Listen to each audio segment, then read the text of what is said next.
Friends, good afternoon. তোমরা সবাই কেমন আছো? আমি খুব ভালো আছি। এই যে দেখো, আমি কুল নিয়ে নিয়েছি। এই কুলগুলো ভালো করে পরিষ্কার করে ধুয়ে রোদে শুকিয়ে নিয়েছি। কুলের আচার করব। তো কুলের আচারের জন্য আমার শুকনো মশলা লাগবে, তাই আমি শুকনো মশলাটা রেডি করে নিই।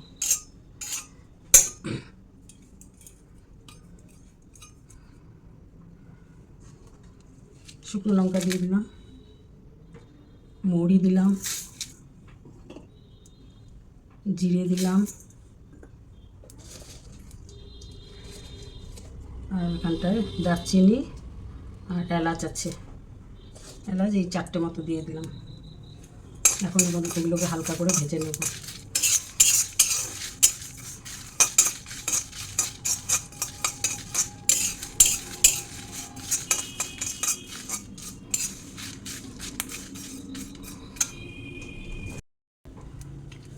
এখন এই দুটো ছোট ছোট তেজপাতা নিয়ে দিয়ে দিলাম।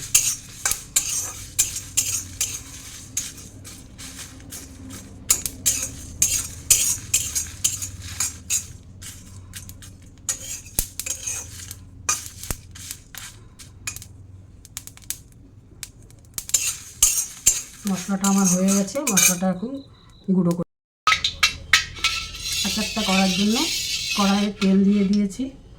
তেলটা আমার হালকা গরম হয়ে গেছে, বেশি গরম করব না।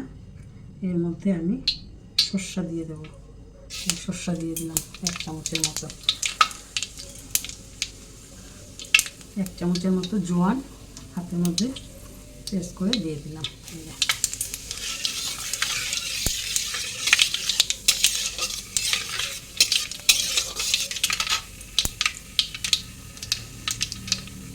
এবার ফুলগুলো দিয়ে দেবো।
আর দেবো না, আর কিছুটা শুকিয়ে রেখে দেবো।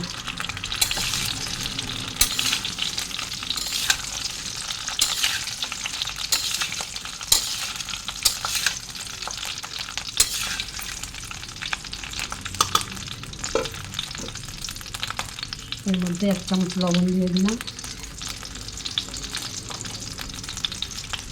1 চামচ মতো হলুদ দিয়ে দিলাম,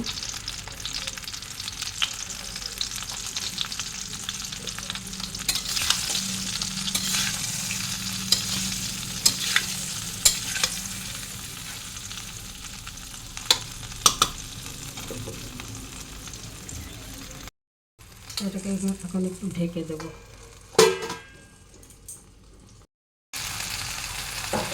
দুধটা আমি ভিজিয়ে রেখেছিলাম গরম জল দিয়ে।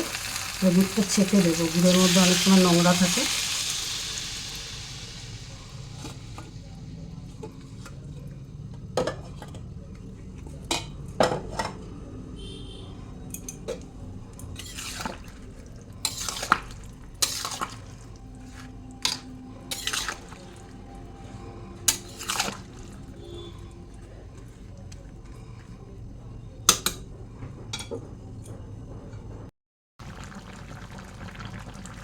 এই দেখুন, ফুলগুলো আমার সব সেদ্ধ হয়ে গেছে। এখন এটা আরেকটু শুকিয়ে নেব। দুধটাকে আরেকটু শুকিয়ে নেব।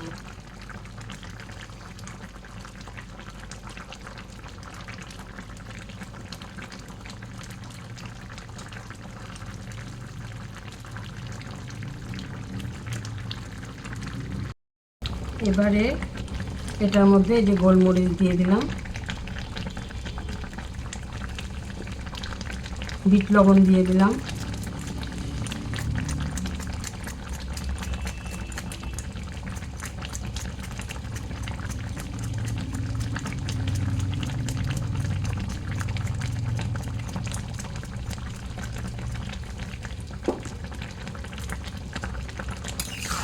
দিয়ে এখন মিশিয়ে নেব।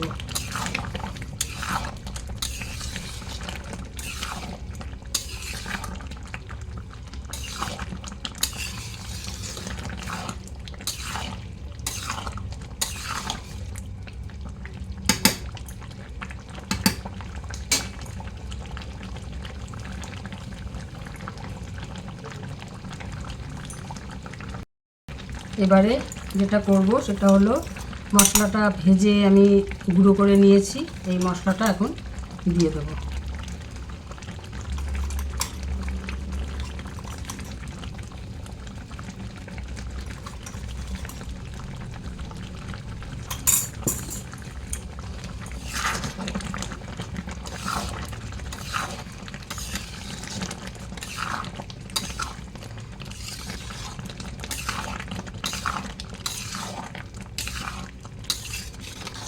এখন আমি গ্যাসটা বন্ধ করে দেবো। এটা ঠান্ডা হয়ে গেলে এটা এমনি জমে যাবে।